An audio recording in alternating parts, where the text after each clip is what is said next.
سلطانی۔ بسم اللہ الرحمن الرحیم۔ اللہ تبارک و تعالی کے نام سے شروع کرتے ہیں جو بہت مہربان نہایت رحم والا ہے۔ الحمدللہ درس بخاری کا سلسلہ بعافیت جاری و ساری ہے۔ حدیث نمبر 88 آپ کی خدمت میں عرض کرنے کی سعادت حاصل ہوئی تھی۔ حضرت عقبہ بن الحارث رضی اللہ تعالی عنہ کے بارے میں یہ روایت تھی۔ حضرت عبداللہ بن ابی ملیکہ نے اس حدیث کو بیان کیا ہے کہ حضرت عقبہ بن الحارث رضی اللہ تعالی عنہ نے ابو ایہاب بن عزیز کی بیٹی سے شادی کی تھی۔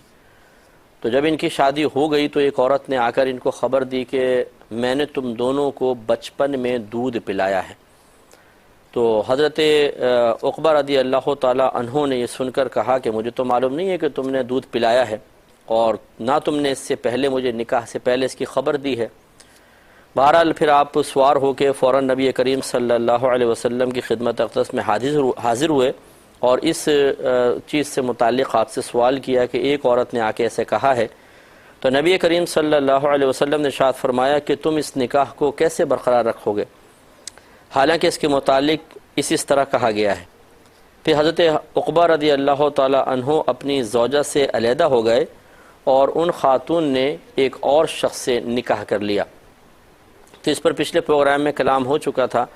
کہ ہم نے آپ کو تھوڑا سا تفصیل سے بتایا تھا کہ ویسے تو بچے کو دودھ پلانے کی مدت 2 سال ہے۔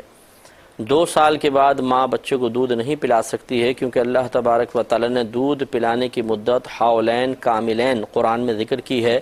یعنی 2 کامل سال اگر پلانا چاہیں تو 2 کامل سال بچے کو دودھ پلائیں گے، اس کے بعد پھر دودھ پلانا منع ہو جاتا ہے۔ لیکن رضاعت کی مدت جو ہے وہ 2.5 سال رکھی گئی ہے، کیونکہ اللہ تبارک و تعالی نے دوسرے مقام پہ حملہ و فصالہ 30 شہرا بیان فرمایا ہے کہ اس بچے کا حمل، یعنی عورت کا اس کو اپنے شکم میں رکھنا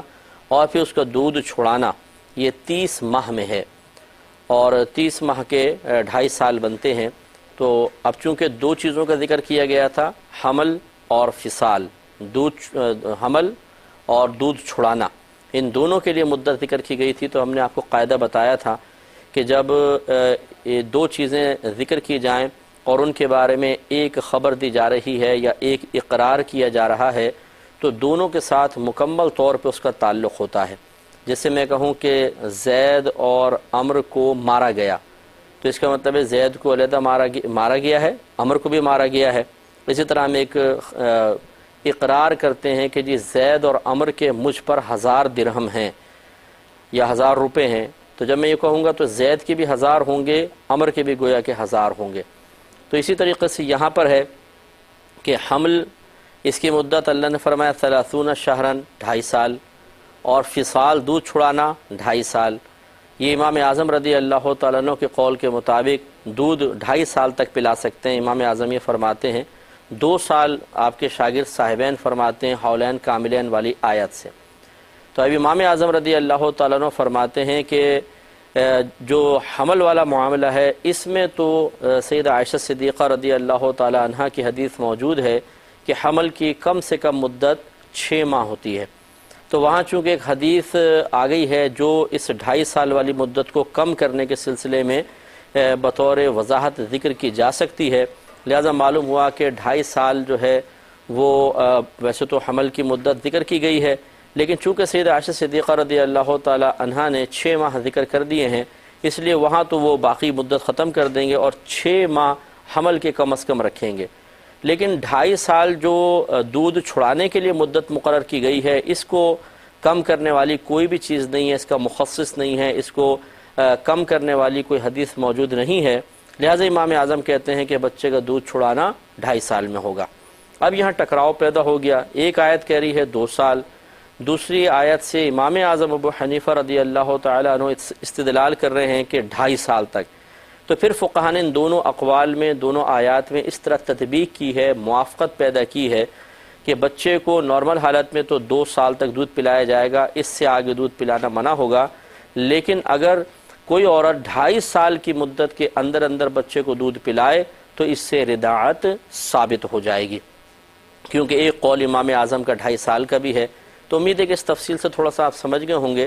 لہٰذا اچھا، پھر دوسرا احناف کا مسئلہ یہ ہے کہ ہمارے نزدیک چونکہ اللہ تبارک و تعالی نے باہمی معاملات میں گواہی کا نصاب 2 مرد یا 1 مرد اور 2 عورتیں مقرر کر دیا ہے، تو یہ ہر جگہ جہاں گواہی دی جائے گی یہ نصاب چلے گا، کیونکہ قرآن کی نص قطعی سے ثابت ہے۔ لہذا اس معاملے میں بھی احناف کا یہی موقف ہے کہ اگر دودھ پینے کی گواہی قبول کی جائے گی یا کسی کا قول اس سلسلے میں قبول کیا جائے گا تو ضروری ہے کہ 2 مرد گواہی دیں یا 1 مرد اور 2 عورتیں گواہی دیں۔ اگر یہ گواہ موجود نہیں ہیں، ان کا نصاب موجود نہیں ہے، تو پھر اس شخص کی 1 عورت کی جیسے گواہی یا 1 مرد آ کے گواہی دے دے، ان کی گواہی نامعتبر ہے، کیونکہ قرآن کی نص قطعی حکم فرما رہی ہے۔ اس پوری تفصیل کے بعد اب اس حدیث میں دیکھیں، ہم وضاحت کر ہی چکے ہیں لیکن پھر ایک دفعہ عرض کر دیتے ہیں کہ اس حدیث میں ایک خاتون آ کر یہ کہہ رہی ہیں کہ میں نے تم دونوں کو دودھ پلایا ہے۔ اب حدیث میں ایک عورت کا ذکر آ گیا کہ اس نے دودھ پلانے کے بارے میں ذکر کیا ایک عورت نے، اور قرآن کہہ رہا ہے کہ کم از کم 2 مرد یا 1 مرد اور 2 عورتوں کی گواہی چاہیے، باہم ٹکراؤ پیدا ہو گیا۔ اس لیے احناف یہ کہتے ہیں کہ وہ حدیث قرآن پاک کی آیت کے لیے ناسخ نہیں ہو سکتی ہے کہ ہم حدیث کی وجہ سے قرآن پاک کے حکم کو ختم کر دیں۔ لہٰذا ہم یہ کہیں گے کہ نصاب تو وہی ہے کہ 2 مرد یا 1 مرد اور 2 عورت گواہی دیں گے تو پھر یہ رداعت ثابت ہوگی۔ رداعت کا مطلب ہے کہ 2.5 سال کی مدت میں دودھ پلانا ثابت ہو جائے تو اس کو کہتے ہیں یہ رداعت ہے، یعنی پھر اس سے جس عورت نے دودھ پلایا ہوتا ہے وہ بچے کی رضاعی ماں بن جاتی ہے، اس کا شوہر اس کا رضاعی والد بن جاتا ہے، اور یہ دودھ پلانا 2.5 سال کی مدت میں رداعت کہلاتا ہے۔ تو یہ رداعت ثابت ہو جائے گی اگر 2 مرد اور یا 1 مرد 2 عورتیں گواہی دیں، لیکن چونکہ یہاں پر ایسا نہیں تھا تو شرعی گواہی موجود نہیں، اور یہ نہیں ہو سکتا کہ ہم حدیث کی وجہ سے قرآن پاک کے نصاب کو ختم کر دیں، لیکن اب حدیث کو بھی نظر انداز نہیں کر سکتے۔ تو قاعدہ قانون یہ ہوتا ہے کہ پھر اگر قرآن اور حدیث میں باہم ٹکراؤ بظاہر نظر آ رہا ہوتا ہے تو ہم دونوں کے کچھ ایسے مفہوم اخذ کرتے ہیں، کوئی ایسا معنی لیتے ہیں کہ نہ یہ غلط ہو اور نہ یہ غلط ہو۔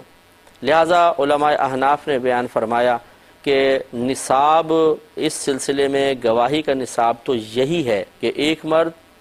یا 2 مرد یا 1 مرد اور 2 عورتیں، اس کے بغیر رداعت ثابت نہیں ہوگی۔ لیکن اس حدیث میں نبی کریم صلی اللہ علیہ وسلم نے 1 عورت کی گواہی کو کافی قرار دیتے ہوئے نکاح ختم کرنے کا حکم دیا، تو یہ صرف احتیاط کی وجہ سے تھا۔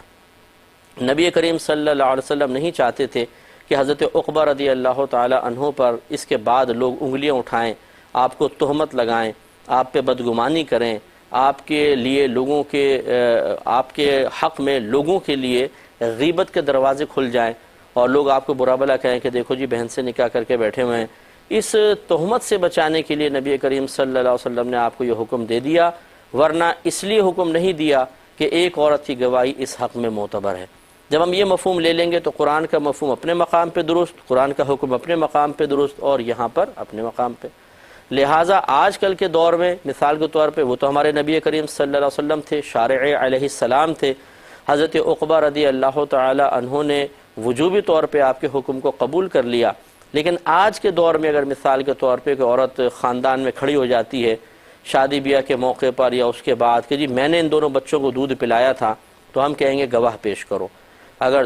1 مرد 2 عورتیں یا 2 مرد پیش کر دیتے ہیں بطور گواہ تو ٹھیک ہے، پھر تو نکاح نہیں ہوگا، وہ آپس میں بہن بھائی قرار پائیں گے۔ لیکن اگر پیش نہیں کر سکتی تو 1 عورت کی گواہی نامعتبر ہے۔ لیکن وہی بات ہے کہ یہاں پر بھی اگر ایسی صورتحال ہے کہ آپ یہ سمجھتے ہیں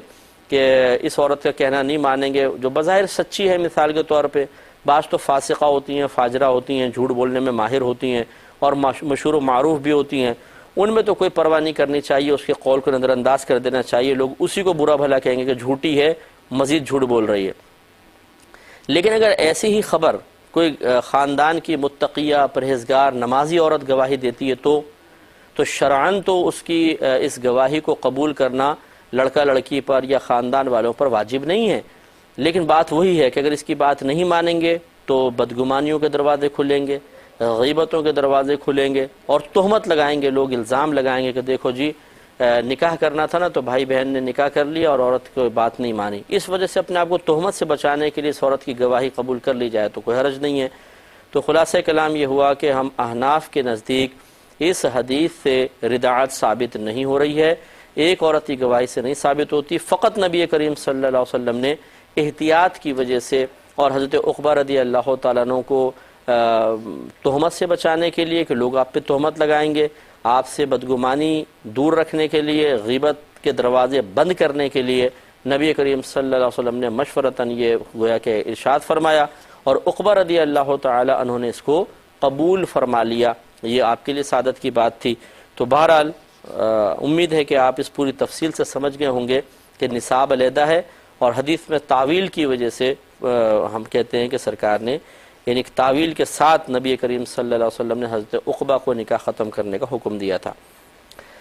اگلی حدیث پر آتے ہیں، 89 نمبر حدیث پاک ہے، اور امام بخاری رحمۃ اللہ علیہ نے اس کا عنوان قائم کیا ہے باب التناؤب فی العلم، یعنی حصول علم کے لیے باری باری جانا۔ تو تناوب بھی لکھا ہے بعض نے باب التناؤب فی العلم، یعنی علم سیکھنے کے لیے باری باری جانا۔ اور اس میں یہ حدیث پاک لے کر آئے ہیں، حضرت عبداللہ بن عباس رضی اللہ تعالی عنہ راوی ہیں، یہ حضرت عمر فاروق رضی اللہ تعالی عنہ سے روایت کرتے ہیں، کہتے ہیں کہ آپ نے بیان کیا کہ میں، یعنی حضرت عمر فاروق کہہ رہے ہیں کہ میں اور میرا ایک انصاری پڑوسی بنی امیہ بن زید کے قبیلے اور ان کے اطراف میں ہم لوگ رہتے تھے، محلوں کے اندر موادع میں رہتے تھے، اور یہ مدینہ کے بالائی حصے پر علاقہ موجود تھا۔ ہم باری باری نبی کریم صلی اللہ علیہ وسلم کی خدمت میں حاضر ہوتے تھے، ایک دن وہ جاتا اور ایک دن میں جاتا، پس جب میں جاتا تو اس دن نزول وحی کی خبر لے کر آتا، اور جس دن وہ جاتا تو وہ بھی اسی طرح کرتا، یعنی وہ سن کر آتا مجھے بتاتا، دوسرے دن میں جاتا تو میں سن کر آ کے انہیں بتاتا تھا۔ ایک دن میرا انصاری ساتھی اپنی باری کے دن آیا، یعنی آپ گھر میں آرام کر رہے تھے، انصاری ساتھی آ گیا اور اس نے بہت زور سے میرا دروازہ کھٹکھٹایا اور کہا کہ کیا وہ ہیں؟ تو میں نے گھبرا کر اس کی طرف نکلا اور پوچھا بھی معاملہ کیا ہو گیا؟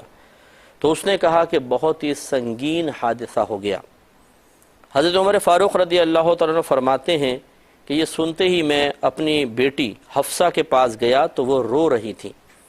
میں نے پوچھا کیا تم کو رسول اللہ صلی اللہ علیہ وسلم نے طلاق دے دی ہے؟ انہوں نے کہا کہ مجھے پتہ نہیں۔ پھر میں نبی کریم صلی اللہ علیہ وسلم کی خدمت میں حاضر ہوا، میں نے کھڑے ہو کر کہا کیا آپ نے اپنی ازواج کو طلاق دے دی ہے؟ تو نبی کریم صلی اللہ علیہ وسلم نے فرمایا کہ نہیں۔ تو اس پر میں نے کہا اللہ اکبر۔